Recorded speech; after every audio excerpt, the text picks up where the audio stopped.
കുറച്ചു നാളുകളായി മുൻ കേന്ദ്രമന്ത്രിയും BJP നേതാവുമായ സുബ്രഹ്മണ്യ സ്വാമി പ്രധാനമന്ത്രി നരേന്ദ്രമോദിയുടെ കണ്ണിലെ കരടായി മാറുകയാണല്ലോ. മോദിക്കെതിരെ നിരന്തരം വിമർശനങ്ങൾ ഉയർത്തുക സുബ്രഹ്മണ്യ സ്വാമിയുടെ പതിവാണ്.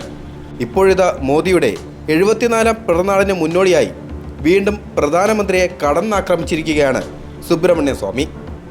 75ാം വയസ്സിൽ മോദി വിരമിച്ചില്ലെങ്കിൽ അദ്ദേഹത്തിന് മറ്റു മാർഗങ്ങളിലൂടെ കസേര നഷ്ടപ്പെടുമെന്ന് സ്വാമി മുന്നറിയിപ്പ് നൽകിയിരിക്കുകയാണ്.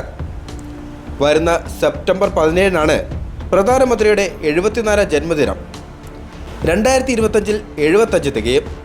RSS പ്രചാരകൻ്റെ സംസ്കാരത്തോട് പ്രതിബദ്ധതയുള്ള മോദി തൻ്റെ 75ാം ജന്മദിനത്തിന് ശേഷം സെപ്റ്റംബർ 17-ന് വിരമിക്കൽ പ്രഖ്യാപിച്ചില്ലെങ്കിൽ മറ്റു വഴികളിലൂടെ അദ്ദേഹത്തിന് പ്രധാനമന്ത്രി കസേര നഷ്ടപ്പെടും, സ്വാമി എക്സിൽ കുറിച്ചു.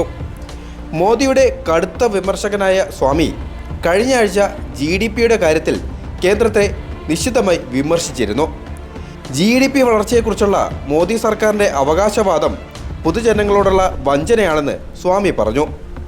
75 വയസ്സായാൽ വിരമിക്കണമെന്ന് BJP-യിലെ അലിഖിത നയമാണ്. 2014-ൽ മോദി അധികാരത്തിലെത്തിയപ്പോൾ നടപ്പിലാക്കിയ നയമാണിത്. 2014-ലെ തെരഞ്ഞെടുപ്പിൽ പല മുതിർന്ന നേതാക്കൾക്കും സീറ്റ് കിട്ടിയിരുന്നില്ല. LK അദ്വാനിയും സുമിത്ര മഹാജനും ആനന്ദിബെന്നും മുരളി മനോഹർ ജോഷിയും വരെ ഈ മാനദണ്ഡപ്രകാരം മാറി നിൽക്കേണ്ടി വന്നു.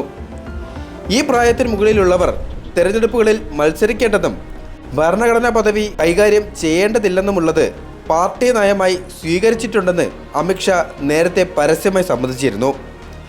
അതുകൊണ്ട് തന്നെ 75 വയസ്സായാൽ മോദി വിരമിക്കുമോ എന്ന കാര്യം കുറച്ചു നാളുകളായി പ്രതിപക്ഷം ഉയർത്തുന്നുണ്ട്. ലോക്സഭാ തെരഞ്ഞെടുപ്പ് വേളയിൽ ഡൽഹി മുഖ്യമന്ത്രി അരവിന്ദ് കെജ്രിവാളും മോദിയുടെ വിരമിക്കലുമായി ബന്ധപ്പെട്ട് രംഗത്തെത്തിയിരുന്നു. സെപ്റ്റംബർ 17-ന് മോദിക്ക് 75 വയസ്സ് തികയുകയാണ്. പാർട്ടിയിലെ നേതാക്കൾ 75 വർഷത്തിന് ശേഷം വിരമിക്കണമെന്ന് അദ്ദേഹം ചട്ടം സ്ഥാപിച്ചിരിക്കുന്നു. LK അദ്വാനി, മുരളി മനോഹർ ജോഷി, സുമിത്ര മഹാജൻ, യശ്വന്ത് സിൻഹ എന്നിവർ ഇതുപ്രകാരം വിരമിച്ചു. ഇപ്പോൾ പ്രധാനമന്ത്രി നരേന്ദ്രമോദി സെപ്റ്റംബർ 17-ന് വിരമിക്കാൻ പോകുന്നു എന്നാണ് കെജ്രിവാൾ പറഞ്ഞത്. ഇതിനെതിരെ BJP നേതാക്കൾ രംഗത്തെത്തിയിരുന്നു. മോദി രാജിവെക്കില്ലെന്നും കാലാവധി പൂർത്തിയാക്കുമെന്നുമായിരുന്നു നേതാക്കളുടെ അവകാശവാദം.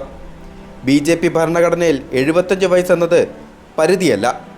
ഇക്കാര്യത്തിൽ പാർട്ടിക്ക് ആശയക്കുഴപ്പമില്ല. നരേന്ദ്രമോദി തന്നെ തുടരും. അന്ന് അമിത്ഷായും നൽകിയ മറുപടിയാണിത്. എന്തായാലും പ്രായവിവാദം BJP-യിൽ കനക്കുമെന്നുറപ്പാണ്. സുബ്രഹ്മണ്യ സ്വാമി കൊളുത്തിവിട്ടിരിക്കുന്ന ഈ തിരി എത്രത്തോളം പൊട്ടിത്തെറികൾ BJP-ക്കുള്ളിൽ ഉണ്ടാക്കുമെന്ന് കണ്ടു തന്നെ അറിയണം.